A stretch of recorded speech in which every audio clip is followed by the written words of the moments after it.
In this video, we are going to explore how it is that you are creating your world moment to moment, every moment of your life, every moment of what you experience.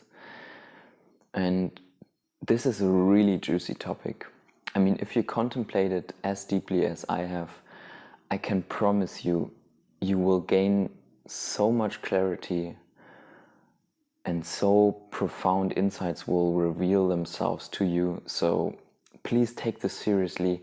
Don't just watch the first few minutes and then go after your mind and make yourself believe that you can get another hit of dopamine from watching any short video on YouTube, 1 minute quick insight. No, please really contemplate this deeply and follow me here, because it is, I can promise you, a really profound, deep topic, and can really set a new direction onto your whole life, how you develop through personal development, spiritual consciousness development.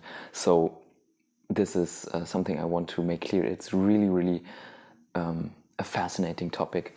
And to start with this self-inquiry, we have to make clear what is really our world. What do I mean by creating your own world? I want you to focus here on what is really important to you in your life. What is your world about? It is very likely, if you're not a scientist, a physicist, it is not about atoms, quarks, string theory. It is not even about stars or galaxies, and probably not even about a planet surrounding a star, moon circling around. So none of that, what we usually perceive as, is the structure of our universe, of this world. Really, if we are honest, that's not our world. That's not what is important to us day to day. That is not what makes up our experience.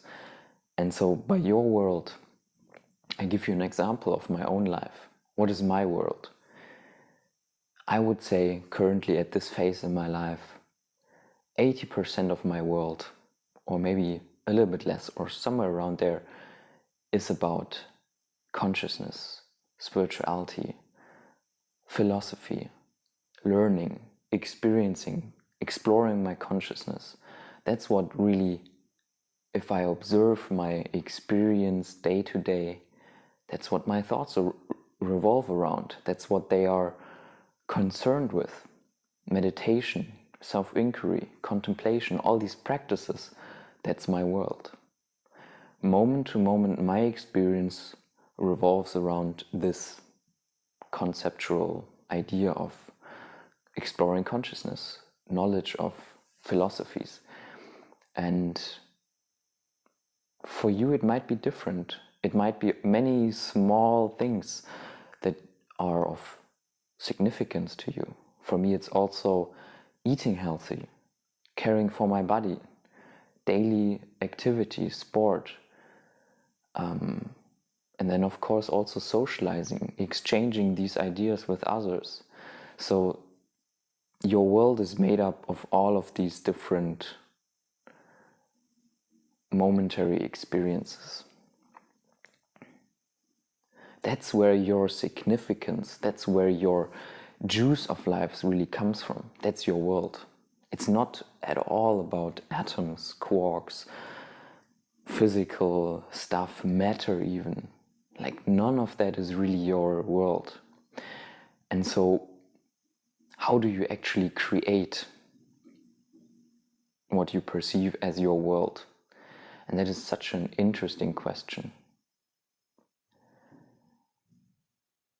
You are actually creating your world through the idea that there is something separate from you, which you are then going out into the world to fill that need.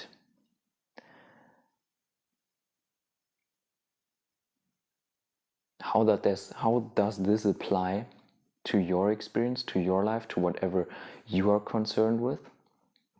You have a desire in you. The desire for me, for example, is to know, to understand, to grasp, to have insights, to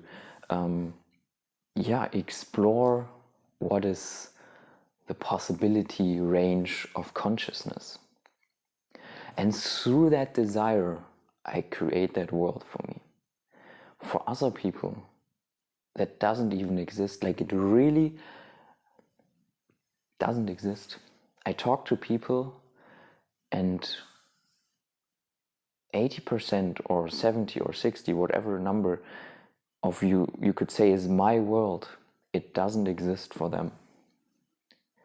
Maybe if you have a very strange fringe hobby, collecting matchbox cars or painting some abstract things that really only a handful of people are interested in the world, you might get a feeling for that, because you can never really talk to anyone about it because no one knows about it. But if that's your world, you can see how your desire to engage in it is opening up that possibility range, that experiential realm for you. And it might bring you to the insight that really there's no limit to what consciousness can create. It is by desire that you create. Understand that. It's your desire that creates your world. Because it is not the world that is predicting to a certainty what reality is, what your world is about. It is the stage. This, what we call physical, materialistic, external reality, is just the stage of a theater. But what you perform on that stage is almost unlimited. You can perform a musical play, you can perform anything. You can, on a stage, you can perform whatever that stage can hold. So not literally, not all experiences are possible in this universe, because it is, at least as far as my intuition goes, is just one of an infinite set of possible stages. So on this stage that we call physical reality, it has the possibility to hold a certain range of experiences, of worlds. And what you make with that stage, on that stage, what you decide to create as your world is completely up to you. You can be fascinated by playing guitar. You can become a musician. You create that out of your desire. And what this exploration or this insight, if it's really deep, what it can do for you, it can free you up to recognize that this stage isn't predicting what you have to play on it. But if you are not conscious of that, and that has been the case for me until I started exploring this, you pick up from society whatever seems to be most interesting to you at that point in time, and then you just flow with it, you go with it. One thought follows another input from someone follows another, and so your whole value system of what you want to do is unconsciously developed.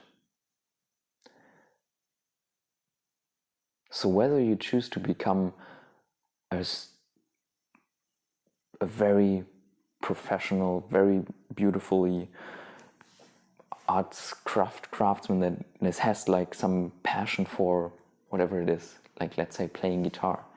Maybe you had that intuition as a teenager, but then you got bombarded with like ideas of what the correct life, the good life is, like, and what the safe route is, like you should take these courses and study this because it's the highest probability of you making it and getting a good salary, whatever is your idea. Now really question if it's really your idea of your best play on this stage, or if you have maybe deviated from your pure inner longing through what society, other people, not with evil intention, but just the way it is, that they have overridden your pure intention.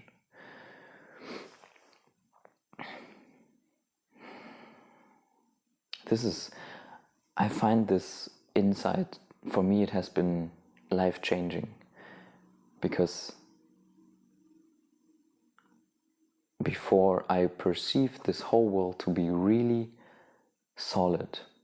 But when you first, and that goes back to the beginning, analyze your life and really feel into it, and you not only hear what I'm saying, but you grasp it for yourself, that your world really isn't made up of this solid concrete stuff that we call matter, but that your world is actually created by your desire. And that really what has the emotional impact on your life, and that's what you care about. If you realize that that is probably something far different from the stage itself. Maybe it's a sport. Maybe you work in a job, but every day you work there, basically every free thought revolves around your hobby, or around your family, around your kids, or whatever it is for you. Then recognize that that is what counts in your life, that is your whole world that you have created out of desire. And as a special addition to this, how does this relate to your, if you're really like right now set on the goal to wake up, to get what your true self as no self is, see, and that's where it gets, where this whole concept gets really juicy as it relates to spirituality. See that you create through desire your own separation from that which you call enlightenment.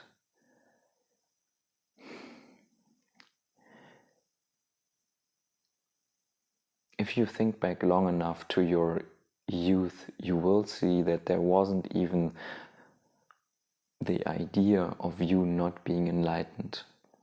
I mean, you didn't know anything to begin with, but your whole idea that there is like a journey that you have to take, that you are going on, that is separating you from your own wholeness, is self-created through desire. So you split yourself up from the wholeness that is here right now, and you say, this is not it, this is just a tiny part of it, and I, in my mind, create a time horizon somehow of how long it should take, and then my perfection is split out over 10, 20 years, and maybe at the end of that I will arrive in this perfect state. But that's just how your unconscious desire creates that illusion. And there's nothing wrong. There's nothing wrong with you not having any insight or an understanding. It's just whatever is perfect. There is nothing wrong with not understanding, and you can still accept what is and desire to know more, to understand better, to create better maps of what this is, they are actually not at all opposed.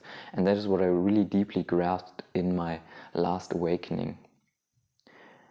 Because there was this profound stillness that is beyond experience, that is beyond content of this thinking mind. So I realized the perfection is always there, whether I know or don't know. And the journey I'm on, that I call this life, is there as part of this perfection. I can make up whatever conceptual idea of my life I want, live through that, desire to know more, whatever relation on this stage are possible, how to best explain how things behave on this stage. All great entertainment. But to see the stillness, the perfection that underlies all of that is just beyond beauty. And it is in the process of understanding that you prepare yourself to see this beauty, this stillness, and to recognize it as your true self, as your true nature. And really, that's where I hope you will one day recognize the value of this inquiry we were going through. So, thank you for being with me here.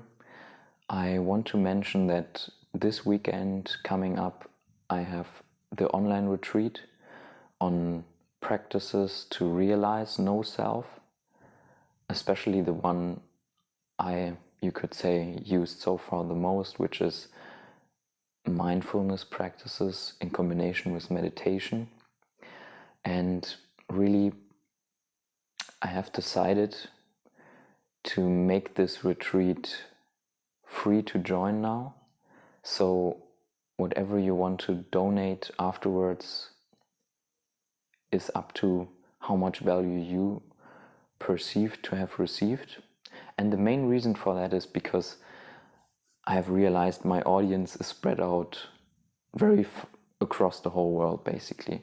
And what I perceive to be the value of this might be very different from someone who is a high earner in the United States compared to someone who is an average earner in India, for example. Just the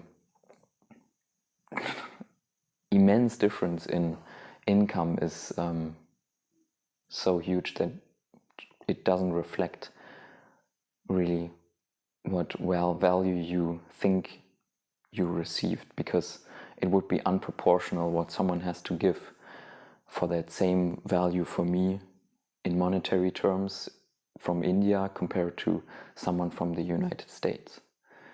It could be 1 hour of work there or several weeks of saving to make that ticket price. So yeah, just as an explanation why I have decided to make this retreat available for everyone on donation basis. So check out the link right here, and then hope to see you there. If you're not able to join, I hope to see you in the next video. So with that, thank you for watching and see you soon.